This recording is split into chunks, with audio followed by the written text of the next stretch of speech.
Okay. Can you see my screen, Nadia? Yes, I can. Great, beautiful. So here we are live on the 100 Rainbows stream. We're here on Twitch, and we're also, let's double check that we're here on YouTube. There we are. And we're also, sound is working. Beautiful. I'm just going to mute that so we don't hear ourselves. Okay, great. So, Nadia, how are you? I'm good. How are you, Patrick? Yeah, I'm good. I'm good. Um, so the reason why we're here today is because we're talking to the people inside Decentraland, and we know that 100 Rainbows is a brand that's really been growing inside Decentraland. So here we are. Well, we can't see this screen here, but I guess most people have seen the kind of 100 Rainbows Academy.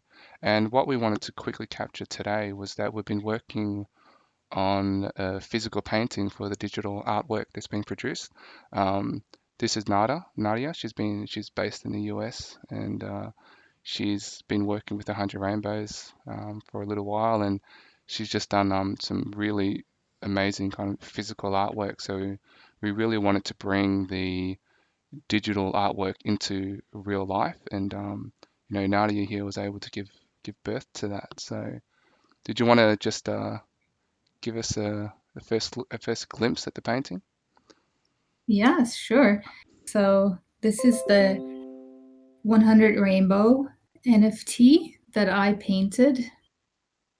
It's the plant seed NFT. And as you can see, there's Bitcoin on here. There's Ethereum.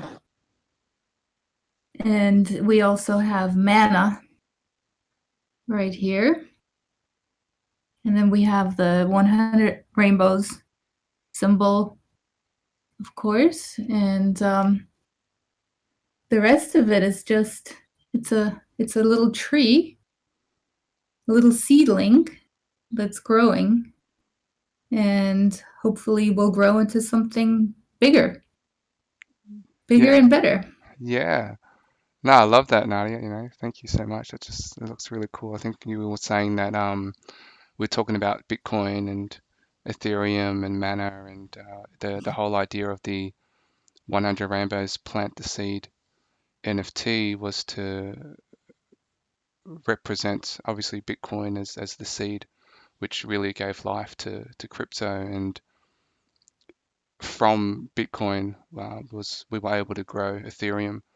A bit with and Ethereum just provided so many more use cases and more tangible things rather than just being a store of value. And then obviously we got Mana to represent Decentraland, and the reason why so many different people from around the world can kind of gather and talk about talk about life. So yeah, that's great. So the idea is that we have now represented the digital artwork in real form, and we've got lots and lots of really cool plans for our events on the 5th of May at 10 p.m. UTC. Nadia and I have been talking about how we can use the painting to really represent the digital artwork. But what we really want to show here was that um, the Plant the Seed NFT also exists in the real world as well as in the digital world.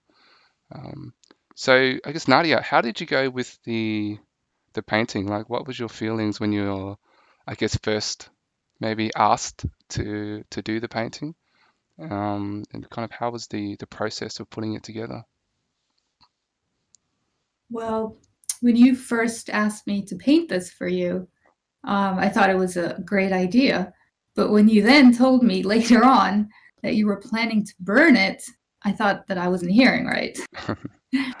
I thought that maybe burning is like a slang for something else, maybe copy it into something, or but then you made it clear that no, you were planning to actually burn it, physically burn it. So that was quite a strange idea to me. But I guess you know what you're doing, and we're going to see what happens with that. It'll definitely be interesting and probably sensational. Yeah.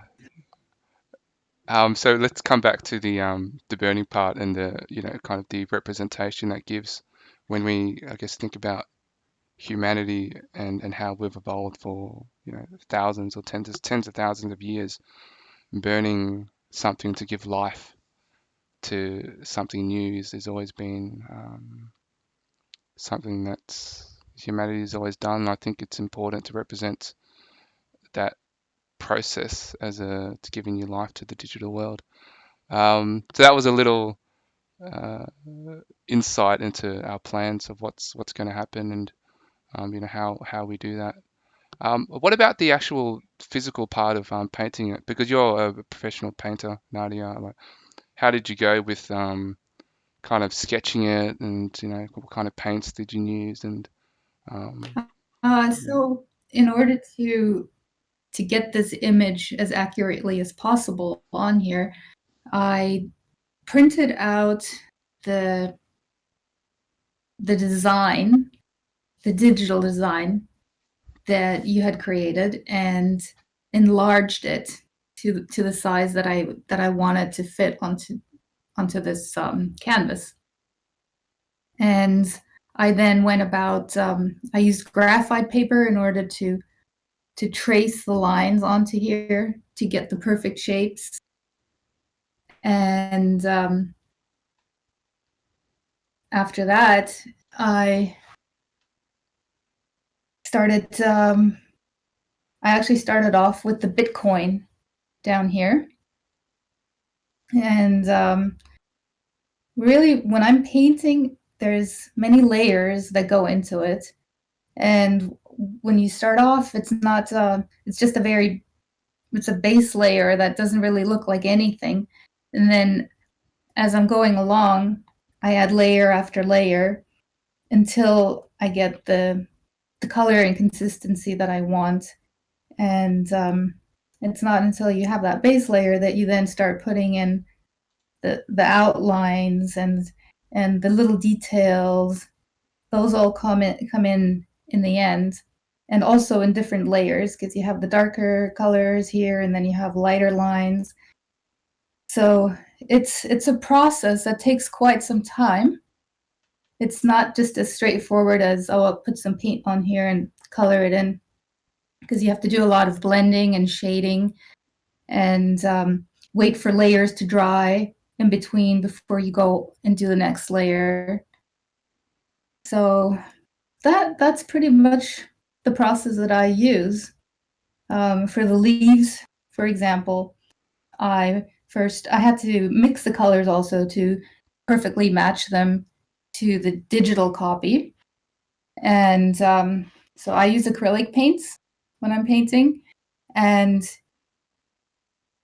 the in order to get, for example, this reddish pinkish tone, I mix together some magenta and I'm trying to think. I think I might have used naphthol red and as a base layer, because there's some darker areas on the leaves and then there's some lighter areas. And for the lighter areas, I would have mixed the magenta with some pink, and then to kind of blend into the even lighter areas where it's almost like a light pink, I waited for it to dry and then blended over it. And the same goes with like the red kind of merging into the purple over here, and then over here with the very light greens and the light yellows, and here with oranges and the orange kind of merging and blending up in with the yellow. With the Ethereum, I used some grays, Payne's gray, and Mars black, and of course mixed it with white to get the different shades of the lighter gray and then almost like a white over here, and Mm. not a complete black as the background is, but a little bit of white mixed in with the black over here to kind of separate so that you can actually see that this is separate from the black background. Yeah, that's so cool. Just the way you were kind of talking about the different colors and the kind of complexities in doing it. I guess it's one thing for our digital artists to be able to produce this also in an application called Blender. Um, I guess they have to kind of mix the colors to a degree, but then to kind of use acrylic paints is, I guess, is another level of complexity that's required that I certainly wouldn't be able to do. So to kind of hear you talk about the different colors and literally blending them in real life is another layer to it. So that's really, really cool. Um, so yeah, I love it, Nadia. Kind of I look at this piece and I'm like, oh, this is so good. It's so amazing. Kind of we're going to mint, 10 of these and to kind of have one physical painting to represent them all. And what we're going to do is we'll have an auction for the first one, and then we're going to mint 10 of these, and every either digital wallet that owns the first 10, they're going to be still added to this painting. So it's not complete yet because it needs to have the owners of the first NFTs were represented on the physical painting, and then once that's done, we'll finish the performance art of while burning the painting and giving life to the digital ones, which will be minted for the new owners. So, no, Nadia, thank you so much for doing this, for putting it together. Again, I'm couldn't be more happy with how it's turned out. The first time I saw it, I was just like, this is just. I think we're really doing something quite amazing here. It's just to represent a transition of, I guess, humans from a physical to a digital world, and that's happening every day in Decentraland. And it's even happening with our financial system, with kind of physical currencies and going into a more digital currency. So thank you so much for doing this, Nadia. That's kind of it from me. Let's this is the 100 Rainbows signing off. See you Nice. guys. Thank you, Patrick.